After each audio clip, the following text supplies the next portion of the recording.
So guys, after 2 weeks nakabalik kami guys, pero naging ganito yung aming halaman dito.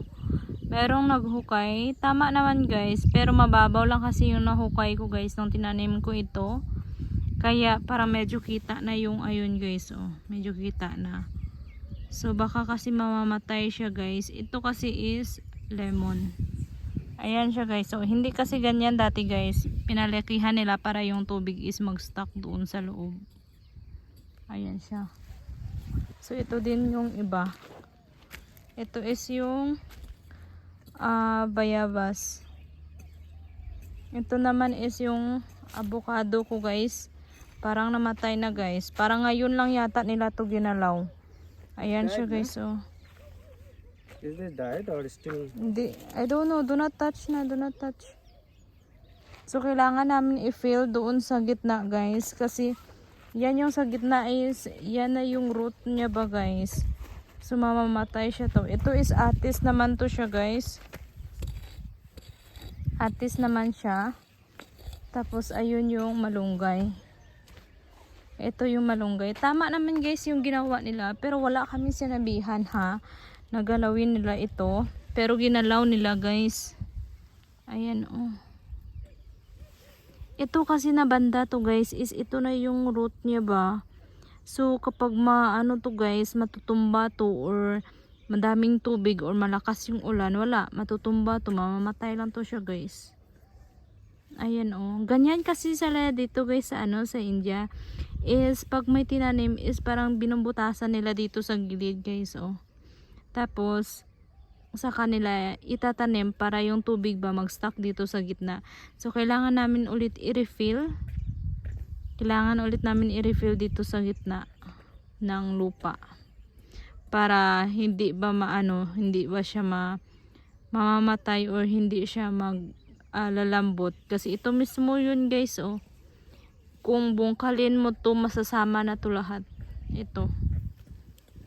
So kailangan namin mag-ano. You just put it the some mud here oh in the middle. I'll first make the fluffy the mud so we can pour some water. So yan na lang yung ginagawa ni Indiano guys. Tapos iipunin na lang dito sa gitna guys para may ano yan. Ganyan siya guys. Kasi kitang kita na kasi yung kanyang ano eh. Kasi binili lang namin din ito guys. Sayang oh. Paborito ko pa naman itong avocado. Pero parang mukhang mamatay siya. Ngayon lang yata talaga nila ito guys ginawa. Siguro mga like this, na? 2 days ago. Oh, yeah. Like this. Okay. So dapat ganyan siya guys. Oh. No need to put mud.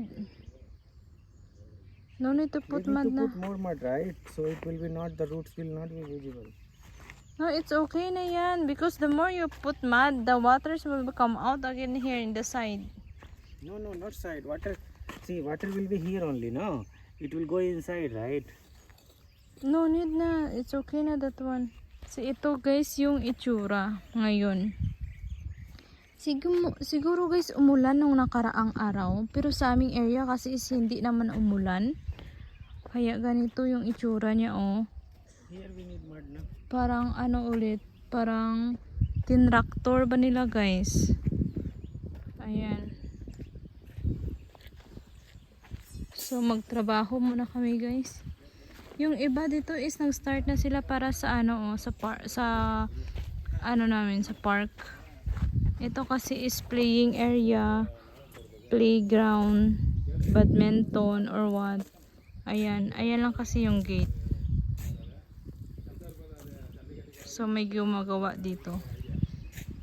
So ayan si Indiano. Ayan oh. So tulungan ko muna siya guys.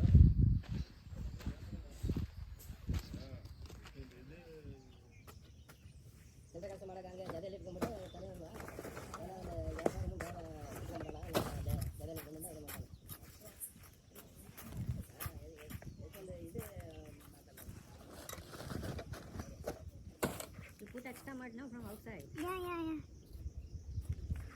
I make it soft lang.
You put some mud now because water will be there. The side side. Yeah, that will be stuck. But we need level, no? Again, what will happen? The water pour now here will go away again.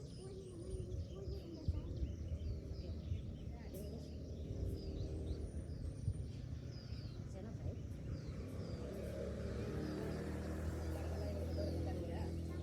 This is not done, right?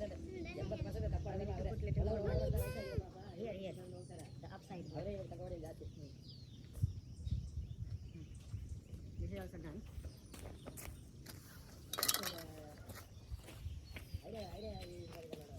So, para mag-stock yung tubig ba, dito ko lang siya sa gilid didiligan. Ayan lang siya guys. Kunti lang kasi yung tubig eh. Put na, I'll get the water from the CR. Put all, so many. Ayan. Get that also, I'll get it. Ah, that is my drinking water eh. Again and again I need to go. You borrow us some bucket there if they have some bucket.